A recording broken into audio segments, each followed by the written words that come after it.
Good morning students. आज हमारी कक्षा बीए सेकेंड ईयर के लिए है और बीए सेकेंड ईयर में हमने लास्ट क्लास में अमेरिका का संविधान हमारा चल रहा था और हमने उसमें अमेरिका में प्रतिनिधि सभा के बारे में पढ़ा था कि अमेरिका में प्रतिनिधि सभा जो कि निम्न और प्रथम सदन होने के बावजूद भी उसकी स्थिति अत्यंत ही दुर्बल है। तो हम आज आपका टॉपिक है अमेरिका में न्यायिक पुनरावलोकन। तो देखिए आपका बीए सेकेंड ईयर की क्लास है।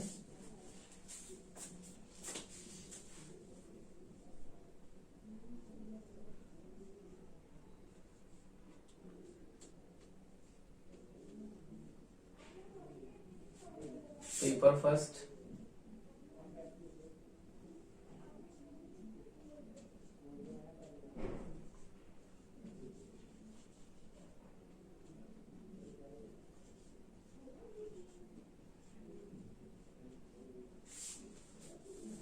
अमेरिका का संविधान आपका चल रहा है। सेकेंड यूनिट अमेरिका का संविधान।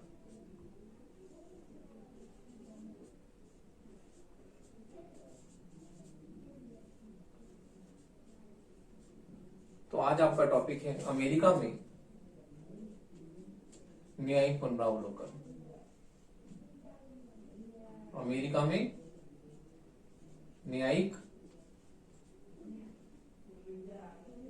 पुनरावलोकन।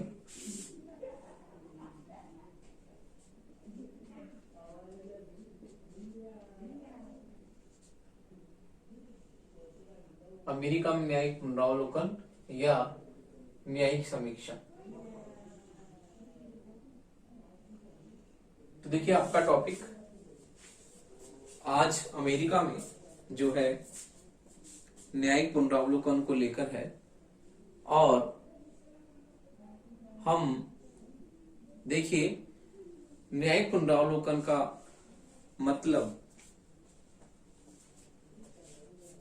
हम देखते हैं कि सर्वोच्च न्यायालय के अधिकार है कि अमेरिका में जो कांग्रेस द्वारा बनाए हुए कानून हैं उनकी पुनः समीक्षा करना। तो अमेरिका में संसद को हम कांग्रेस कहते हैं और कांग्रेस जिन कानूनों का निर्माण करती है उन कानूनों को दोबारा से जो है जांचने की शक्ति को हम न्यायिक पुनरावलोकन कहते हैं। इस शक्ति के द्वारा सर्वोच्च न्यायालय न्यायपालिका कांग्रेस द्वारा बनाए गए कानूनों को जो है अवैध घोषित कर सकती है यदि वो बनाए हुए कानून संविधान की भावना के विपरीत हों या संविधान का वो जो है संविधान को क्षति पहुंचाते हैं। तो इस प्रकार इन कानूनों को न्यायपालिका अवैध घोषित कर सकती है। तो देखिए न्यायपालिका की ये शक्ति जो है बहुत ही सर्वोच्च शक्ति है और इस शक्ति के द्वारा न्यायपालिका जो है व्यवस्थापिका पर किस प्रकार से नियंत्रण स्थापित करती है। तो हम देखते हैं कि व्यवस्थापिका अर्थात संसद जो है कानून बनाने की शक्ति संसद को प्राप्त है। तो कानून बनाने में संसद किस प्रकार से निरंकुश शक्ति का प्रयोग नहीं कर सकती। इसी कारण से न्यायिक पुनरावलोकन को जो है अमेरिका में अपनाया गया कि कांग्रेस जो है निरंकुश न बन सके। कांग्रेस की जो निरंकुशता पर रोक स्थापित करने के लिए वहां पर न्यायिक पुनरावलोकन को अपनाया गया है और इस शक्ति के द्वारा न्यायपालिका हम देखते हैं कि न्यायपालिका सर्वोच्च है क्योंकि न्यायपालिका का स्थान जो है बहुत ही सर्वोच्च स्थान माना गया है। इसलिए न्यायपालिका स्वतंत्र और निष्पक्ष रूप से जो है अपना कार्य करती है। तो हम देखते हैं कि इस शक्ति के द्वारा कांग्रेस द्वारा बनाए गए कानूनों को न्यायपालिका अवैध घोषित कर सकती है। इसी शक्ति को हम न्यायिक पुनरावलोकन की शक्ति कहते हैं, जिसे हम न्यायिक समीक्षा के नाम से भी जानते हैं। तो देखिए इस प्रकार से न्यायिक पुनरावलोकन जो है संघीय सर्वोच्च न्यायालय को यह अधिकार प्राप्त है। तो देखिए, संघीय सर्वोच्च न्यायालय को संघीय सर्वोच्च न्यायालय को संघीय सर्वोच्च न्यायालय को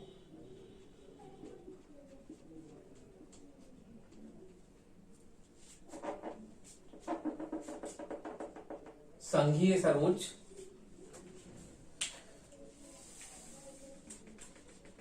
न्यायालय को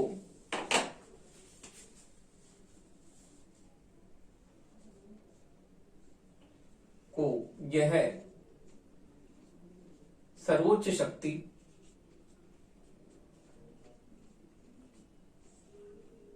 संघीय सर्वोच्च न्यायालय को यह सर्वोच्च शक्ति प्राप्त है, यह सर्वोच्च शक्ति प्राप्त है कि वह कांग्रेस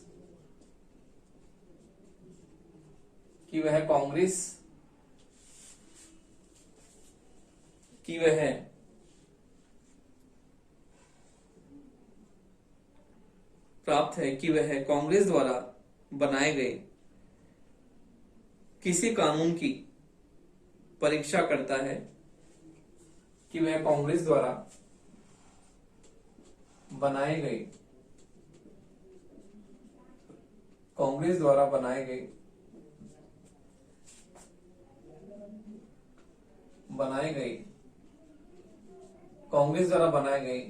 किसी कांग्रेस द्वारा बनाए गए किसी कानून की परीक्षा करता है, किसी कानून की परीक्षा करता है कि वह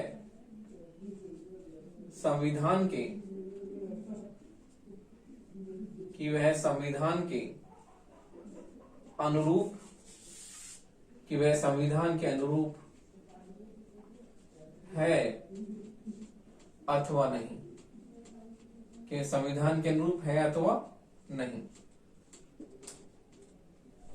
कि वह संविधान के अनुरूप है अथवा नहीं। अगर सर्वोच्च न्यायालय अनुभव करता है कि उसके सामने, अगर सर्वोच्च न्यायालय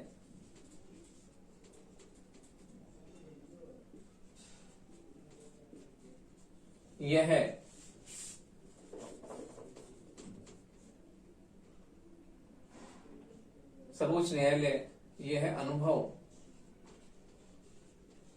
करता है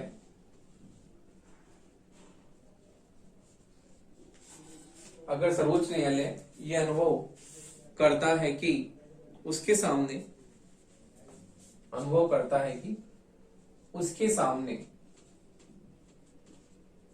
प्रस्तुत कानून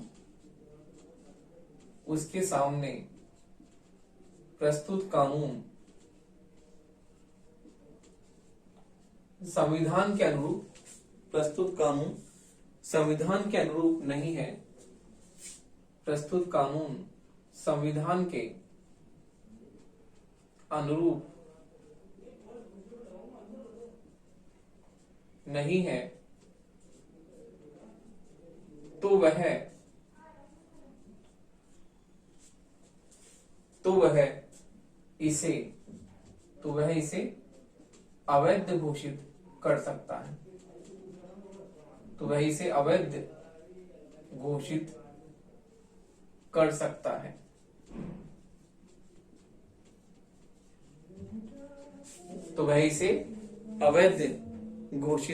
सकता है, न्यायालय की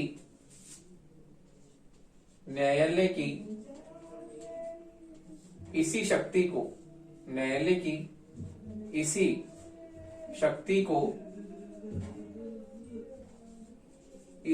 को हम न्यायिक पुनरावलोकन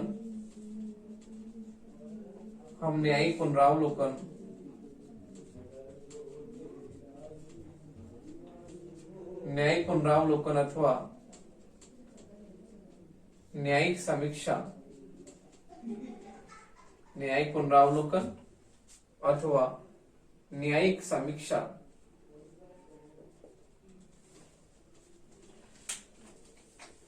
अथवा न्यायिक समीक्षा कहते हैं। न्यायिक पुनरावलोकन अथवा न्यायिक समीक्षा कहते हैं।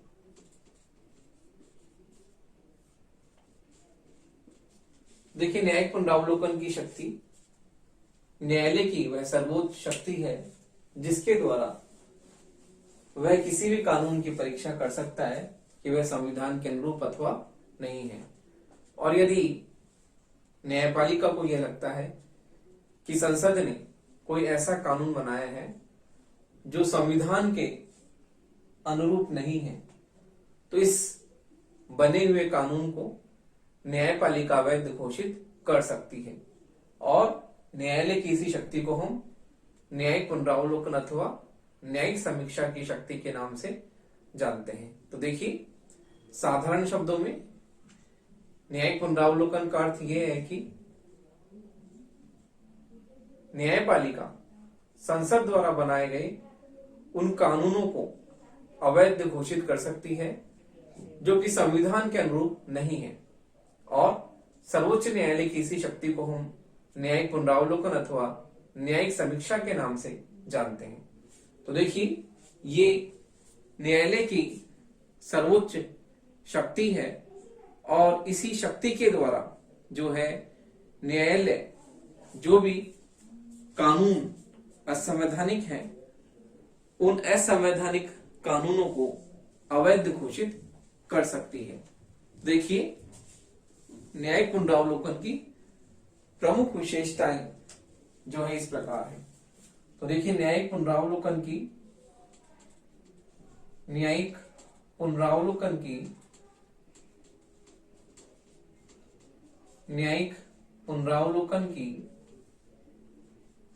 प्रमुख विशेषताएं, न्यायिक पुनरावलोकन की प्रमुख विशेषताएं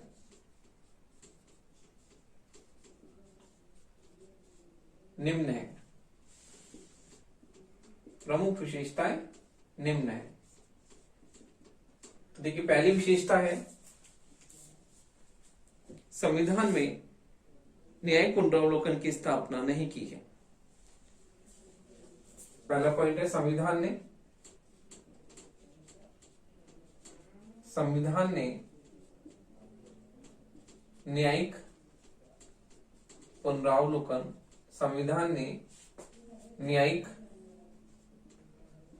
पुनरावलोकन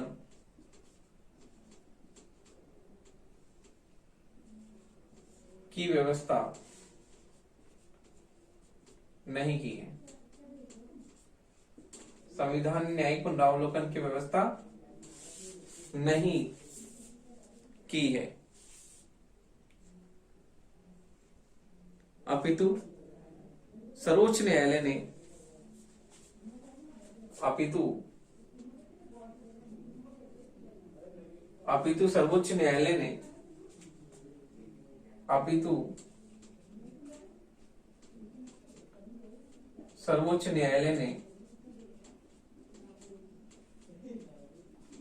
सर्वोच्च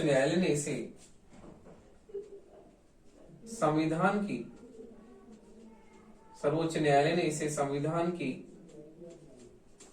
व्याख्या संविधान की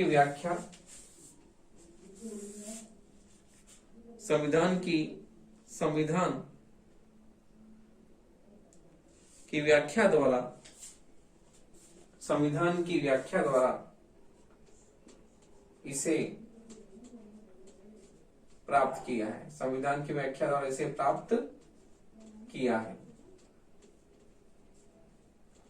संविधान की व्याख्या द्वारा इसको प्राप्त किया है। तो देखिए, इस प्रकार हम देखते हैं कि न्यायिक पुनरावलोकन की व्यवस्था संविधान द्वारा प्रदत्त नहीं है। संविधान में इसके बारे में कोई व्यवस्था नहीं की गई, लेकिन फिर भी सर्वोच्च न्यायालय ने इसे संविधान की व्याख्या द्वारा जो है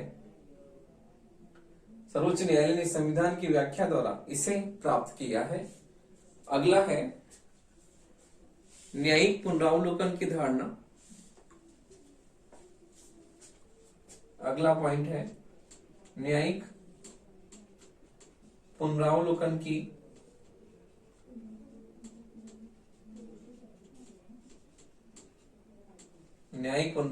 की अवधारणा। न्यायिक पुनरावलोकन की अवधारणा इस आधार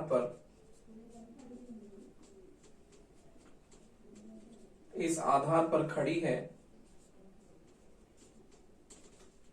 न्यायिक पुनरावलोकन की अवधारणा इस आधार पर खड़ी है कि संविधान सर्वोच्च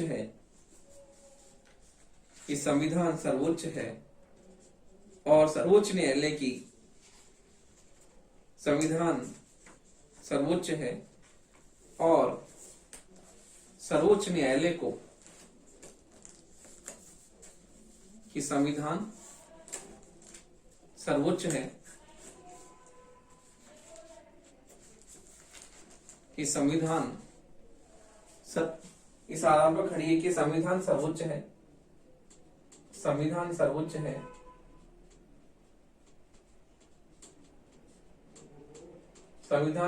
है और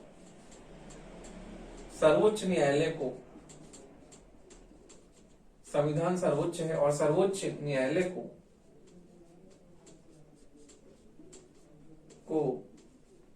उसकी व्याख्या सर्वोच्च न्यायालय को उसकी व्याख्या करने का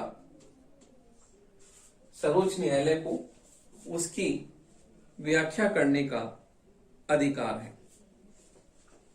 न्यायालय को उसकी व्याख्या करने का अधिकार है।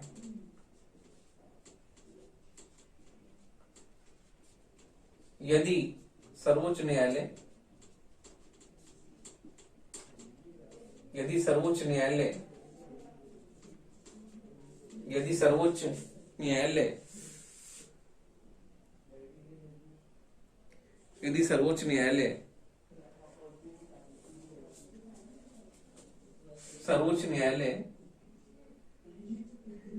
उन कानूनों को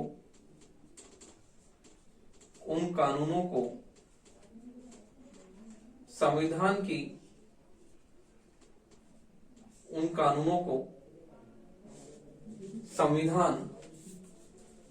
के अनुरूप यदि सर्वोच्च न्यायालय उन कानूनों को संविधान के अनुरूप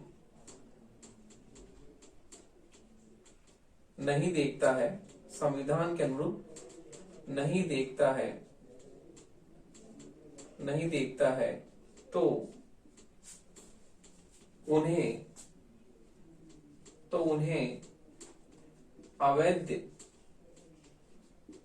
अवैध घोषित कर सकता है।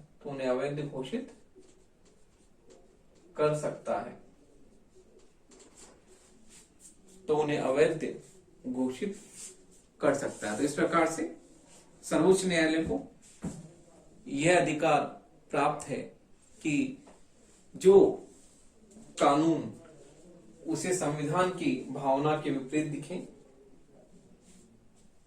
और सर्वोच्च न्यायालय जो है संविधान की व्याख्या करने का अधिकार सर्वोच्च न्यायालय को प्राप्त है, और यदि उसे ऐसे कानून दिखते हैं कि जो संविधान की भावना के विपरीत हैं, तो ऐसे कानूनों को सर्वोच्च न्यायालय अवैध घोषित कर सकता है।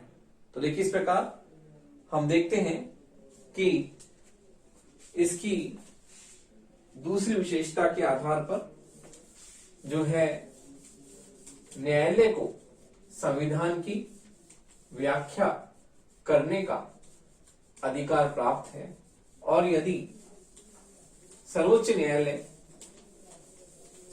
ऐसे कानूनों को जो कि संविधान की भावना के विपरीत है, तो ऐसे कानूनों को जो है वो अवैध घोषित कर सकता है।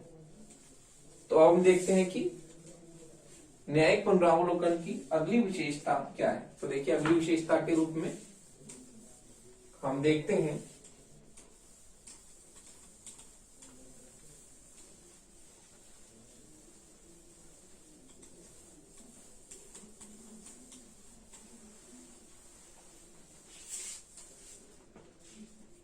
देखिए न्यायिक पुनरावलोकन अगली विशेषता के रूप में हम देखते हैं कि न्यायिक पुनरावलोकन की शक्ति ने सर्वोच्च न्यायालय को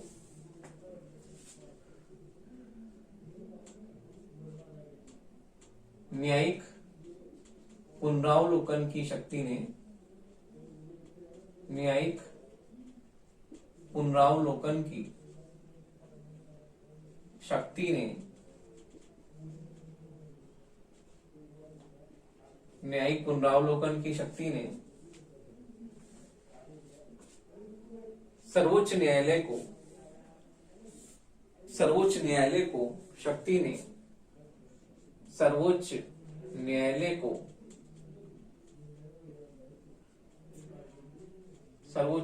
को संविधान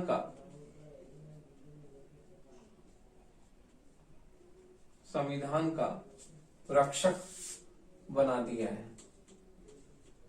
संविधान का रक्षक बना दिया है। तो इस प्रकार न्यायिक पुनरावलोकन की शक्ति के द्वारा सर्वोच्च न्यायालय संविधान का संरक्षक है, और यदि ऐसे कानून जो संविधान की भावना के विपरीत हैं, उन कानूनों को न्यायपालिका अवैध घोषित कर सकती है। तो इस प्रकार हम देखते हैं कि सर्वोच्च न्यायालय जो है संविधान का रक्षक है। अगला है सर्वोच्च न्यायालय के अलावा अन्य न्याय सर्वोच्च न्यायालय के अलावा अगला है सर्वोच्च न्यायालय के अलावा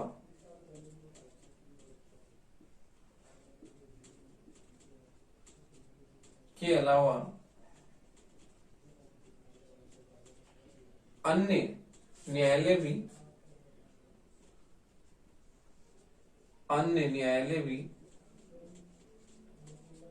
सर्वोच्च न्यायालय के अलावा अन्य न्यायालय भी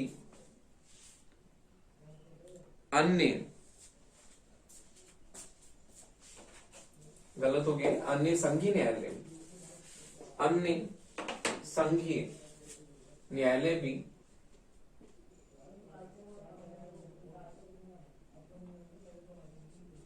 अन्य संघीय न्यायालय भी इस शक्ति का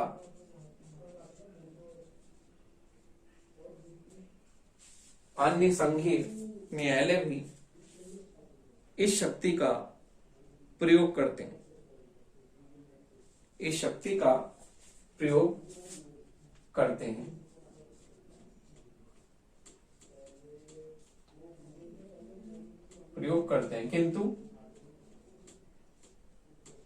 किंतु इस क्षेत्र में पूर्ण व अंतिम क्षेत्राधिकार का प्रयोग इस क्षेत्र में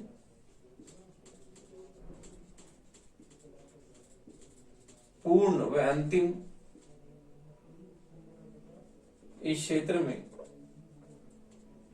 व अंतिम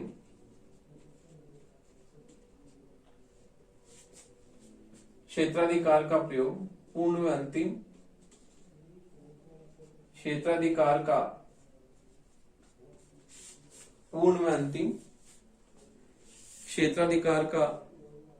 प्रयोग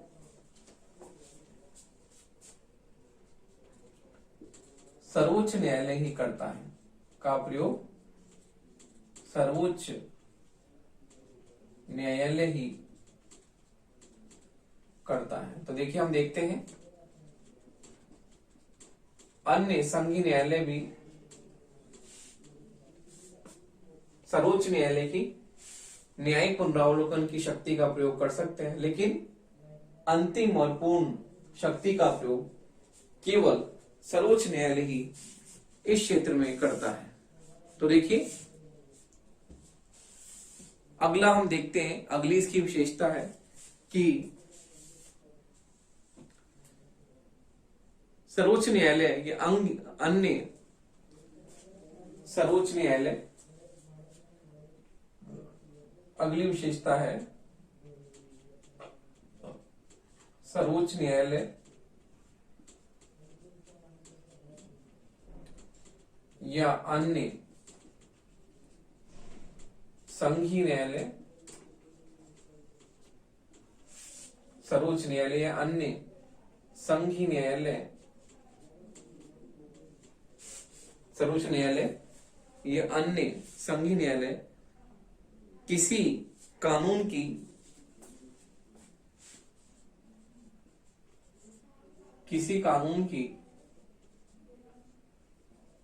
संवैधानिकता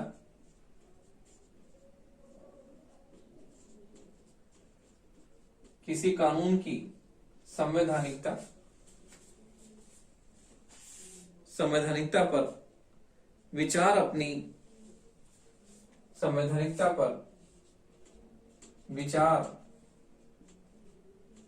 अपनी पहल से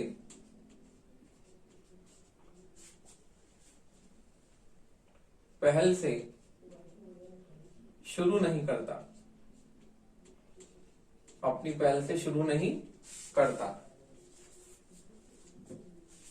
अपितु विचार तब करते हैं, अपितु वे विचार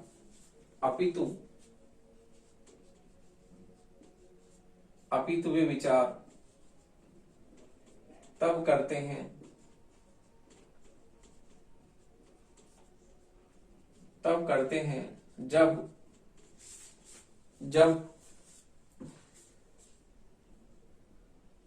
जब उनके सामने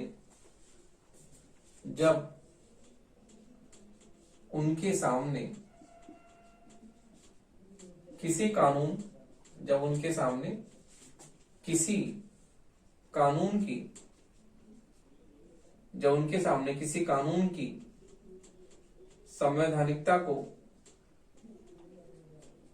कानून की संवैधानिकता